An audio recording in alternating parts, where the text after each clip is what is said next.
بسم الله الرحمن الرحيم، والصلاة والسلام على طبق أقوى المرسلين سيدنا محمد وآله وصحبه وسلم تسليما كثيرا. تحية طيبة بعد.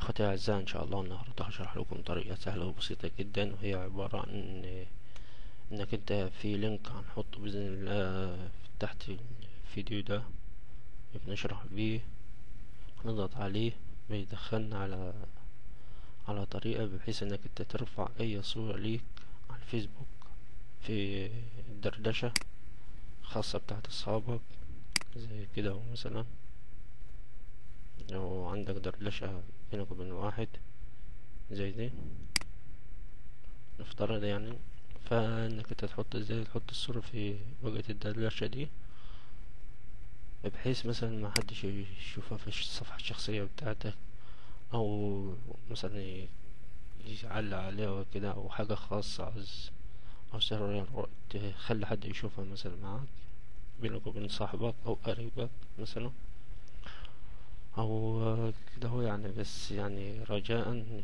منكم جميعا، وانا بقرأ نفسي قدام ربنا وقدام الجميع، ان اي حد يستعمل الطريقة دي في استعمال سيء، يعني استعمال ما يرضيش ربنا مثلا زي ما بنقول.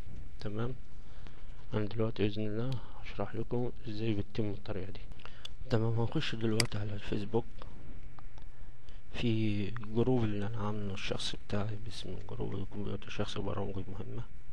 في هنا هتلاقي منشور باسم فيسبوك اسمه شهادة كودك، وزروني مبدئيا ان كان في عندي نطق انجليزي مش الدرجة دي يعني واحد. تمام. هتضغط عليه ضغطة واحدة. انا فاتح الصفحة بس عشان النت بياخد وقت.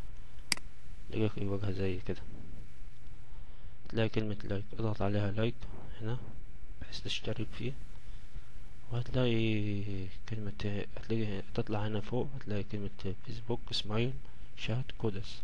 تمام. هتلاقي 3 خطوات بيقولك عليهم، سيبك منهم وانك انت مهم في كلمة اختيار الملف هنا او اوبن فايل، هتضغط عليها اوكي. تختار طبعا الصورة اللي انت حاببها، سواء صورة شخصية او دينية او حاجة زي كده. تمام. احنا مثلا هنكبرها شوية وهيبقى مثلا الصورة دي هي دي، هنضغط عليها دبل كليك كده. تم اختيارها، مكتوب مدرس يا حبيبي. تمام. في هنا هتلاقي كلمة ابلود نيو، نضغط عليها اوكي. هيحصل قدامكم ده زي ما انتم شايفين عملية تحويل، بحيث يحول الصورة دي عبارة عن أكواد أو أرقام. تمام. هننتظر عليها، نصبر شوية، هعمل إيقاف الفيديو لحد ما يتم التحويل. كده تم التحويل، اتحولت الصورة إلى أرقام أو أكواد. طبعا انت دلوقتي عاوز تنشرها في الدردشة بتاعت صديقك ده، أو تبعتها لواحد قريبك أو واحد شخص. تمام. تضغط ضغطتين هنا أو ضغطة واحدة كده تظلل الكل أو تحدد الكل، وضغطة يمين تختار كلمة كوبي أو نسخ. تروح طبعا الفيسبوك زي ما قلنا، هتيجي مثلا هنا نختار مثلا صفحة الزميل هنا، تيجي في المكان الفاضي ده تعمل لها عملية لزق أو بسط، تضغط كلمة انتر، نصبر عليها، انتظر حتى تم.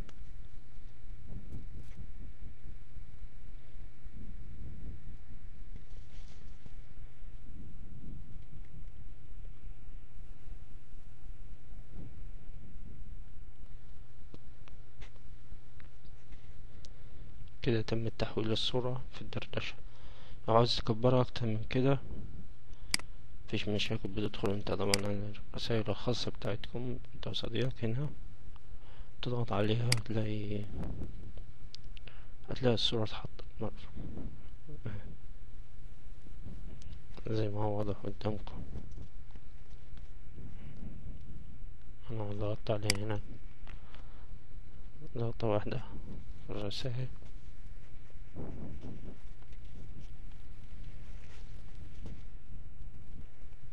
هي زي ما وضحت قدامكم، عايز نبعتها تاني مفيش ادنى مشاكل عادي. زي كده بتنسخ الاكواد كلها، ما تسيبش ولا رقم فيه، تضغط انتر وتوصل عندك. هي المفروض ان انا احملها من تاني عشان التقطيع ده تظهر الصورة كاملة، لكن مفيش ادنى مشاكل عادي.